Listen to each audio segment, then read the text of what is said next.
This is Bill Cook, and I'm here with Ron Rushley this morning, and we're doing a lot of chatting. So, um, we're just kind of going to go through a little bit of what Ron's doing and what we're doing here at the corner Junction T and 7, just a little bit of heaven right down here. Just about 30 miles from Clinton, Missouri, and just right out of Harrisonville. So when you're coming down, going to the lake or wanting to do something, stop by Ag City. We just got so many things going on today. We got Ron with us, and we've been talking a lot about stuff and some things that's going on at his place. But we're also going to talk a little bit about kind of our philosophy, Ron, here in rural America. And you've been here how many years? You've been Well, 75. 75. Yeah. And I've been here. I haven't been here as long, but I've been on this earth a little longer. So I got a little bit of time on you. But we've been here on this corner with our family for like 52 years now. Yeah. And we're excited about what we're trying to accomplish here with Ag City and all the businesses. And of course, you've seen businesses come and go. We talked about that. And just what makes a what makes a person want to stay in rural America? Why do you come down here and raise kids? And why did you want what's so good about rural America? Well, I just, the, oh, Paul Harvey's story about when God made a farmer, and it Right. ends up with the son telling his dad that he wants to do what he did. Hmm.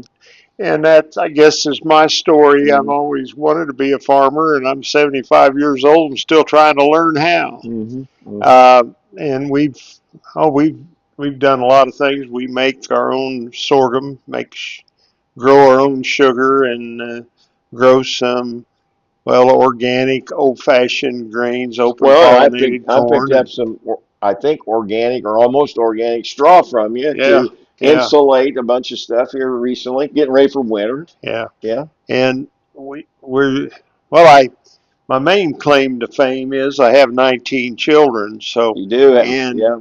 six of them were born in the house there on our farm, Mhm. and this is 100 years since my grandpa bought that place, and the house and the barn and even a couple outbuildings are the same as were there in 1925 when he bought the Well, place. and you do affect this community a lot. Of course, you put a lot of Rushleys out. Number one, and number two, there was Rushleys before you, which that was good.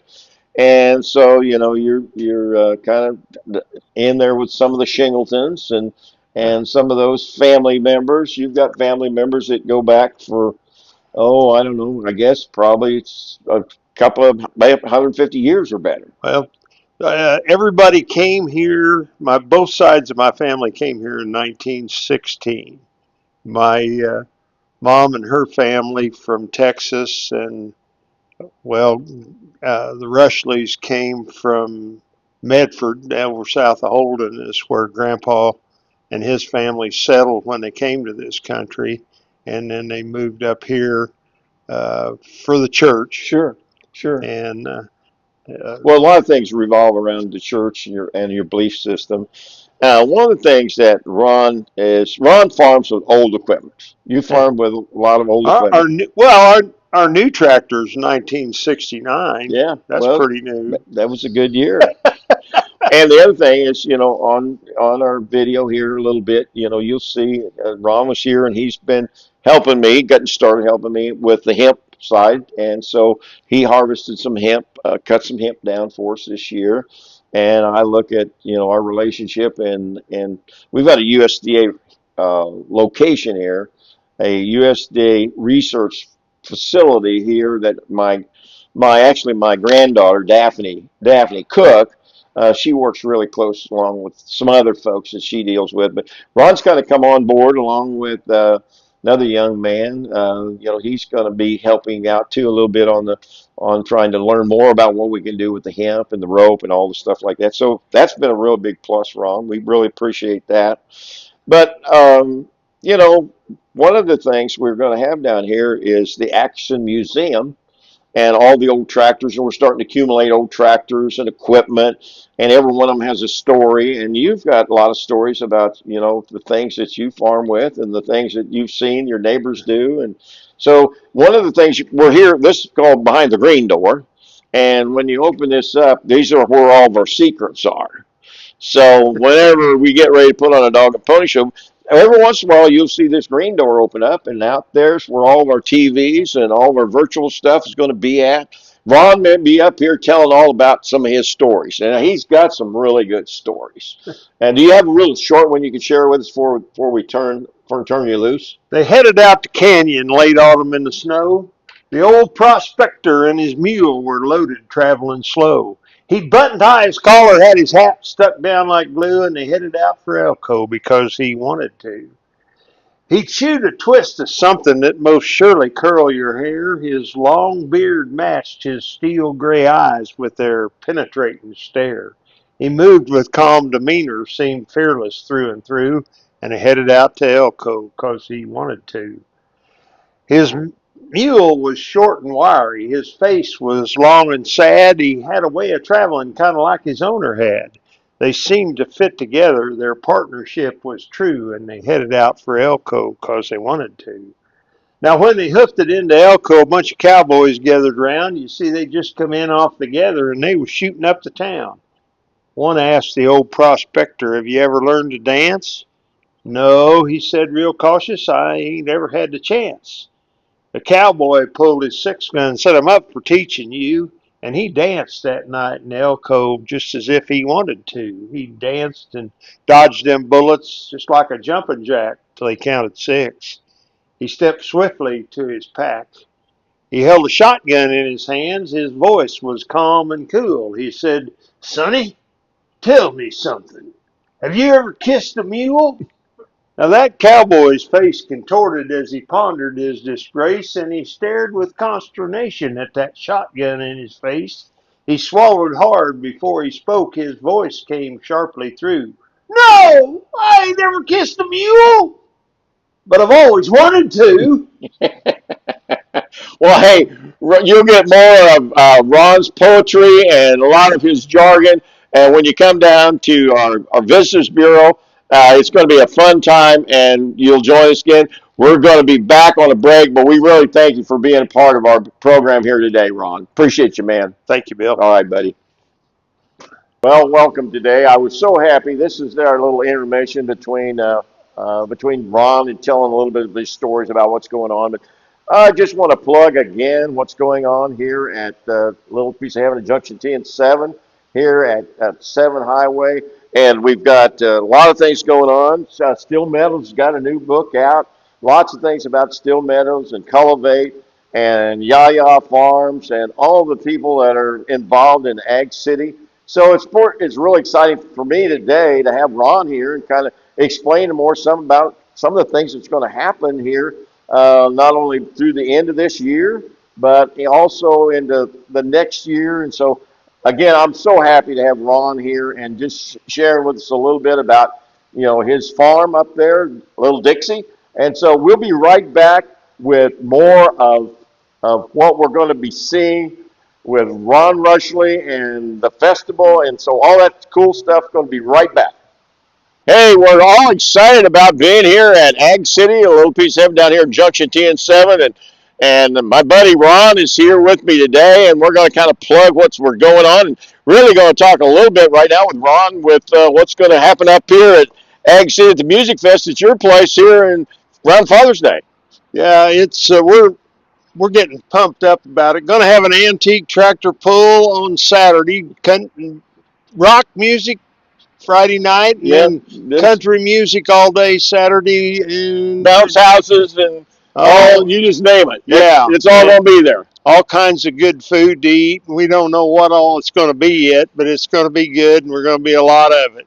Well, and the nice thing about it is next year it's over Father's Day, and it'll be a great celebration. I know that we're working with MoDOC, and we're working with the county and REA about putting flags all up and down Kaufman Road. So when you come down the highway, you'll see signage, and I think we're going to even have that morning we're trying to put together where we have an antique tractor It's a parade up to your place, and then we'll be starting to cultivate, and we'll have all kinds of shows and bells and whistles there, and we'll yonder up to your spot, and we'll just have a great time, and we'll celebrate the 4th of July, our 200th year anniversary. I guess we got fireworks coming too, and That's the plan. we got a lot now. We'll keep you up to speed. Ron and I are working on this along with a great bunch.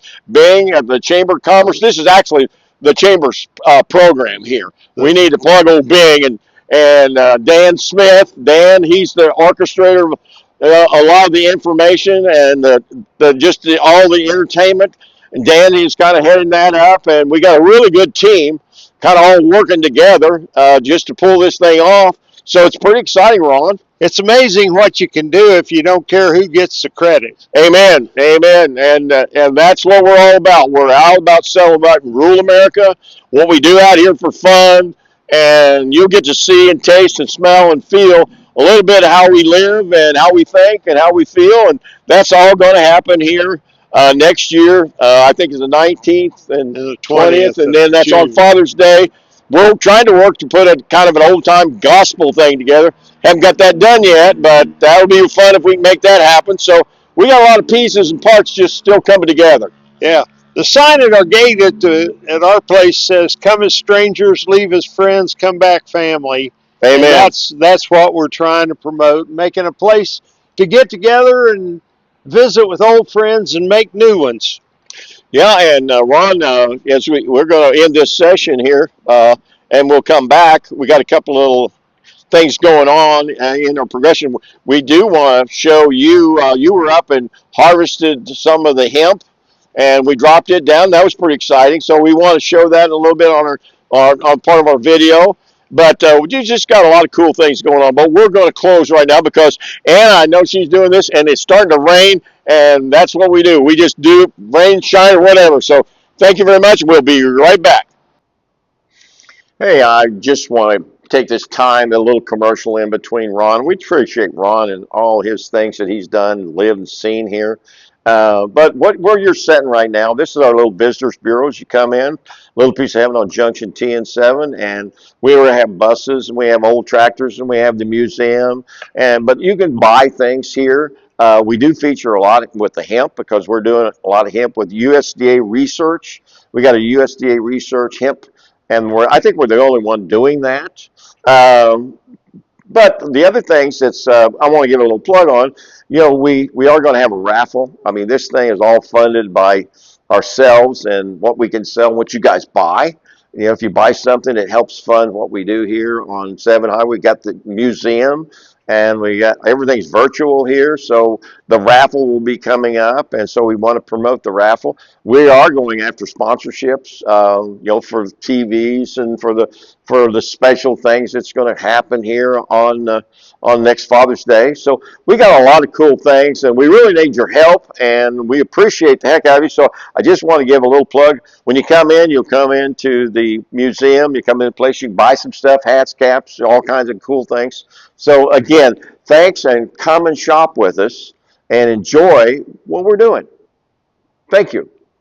Bill Cook today, and we're just out here with Ron Rushley and Jeff Yannick, and we're actually harvesting or cutting down. I guess we're not really harvesting. We got other processes, but we're cutting down the tall hemp. This is Yuma, and we're going to do a lot of things with it, but the guides are really interesting. And Ron come out here with his rig, and we've been cutting by hand doing a lot of things. But Ron, tell us what you're doing here, buddy. Well, just using 1950s, 60s, 70s technology, a sickle mower, and mowing hemp. Something I haven't ever done before. I'm 75 years old. I enjoy doing something new every once in a while. So it's, and just, well, Bill told me about the tremendous production of tonnage of fiber that hemp produces, and I'm just really impressed to see whether we can make paper, rope, and everything else out of it. Well, it's pretty exciting. I work with Ron out here. He's got a farm out called Little Dixie. And he's all part of Ag City. We're doing a lot of things with him and his family. The technology is kind of a little older, would you say, Ron? And but it's working, and we've been doing a lot harder ways to do this. But Ron come out here and he's cutting it down for us and doing a great job. And we'll talk more about that. But I'm gonna shift over here to Jeff a little bit. Jeff has kind of come on board a little bit recently and a little excited about what we're doing on the hemp and all the different things. So we've been talking to Jeff a little bit, and he's kind of jumping in right in the middle of this thing, Jeff. And Jill, what's your excitement level on the hemp? Well, I was glad to catch it on the right day to come over here, because a question a lot of us have, whether you're putting in 300,000 plants per acre up to 1 million, what are you going to cut it with? And I think we've kind of answered that question here today, and you're going to see it just a little bit here live on video, when you can take this machine right here, just a sickle mower that everybody's probably seen one, been around one, or know of one, and it's doing a tremendous job. I don't know that it could do it any better. Well, we got a good operator here, so we're going to wrap this little interview up, and we're going to watch Ron cut some hemp down, and it's really exciting to be here. Ron, you guys, thanks a lot for being here at Ag City at the USDA Research Facility, and we're going to try to get some good information. Thanks, guys. Thank you, Bill.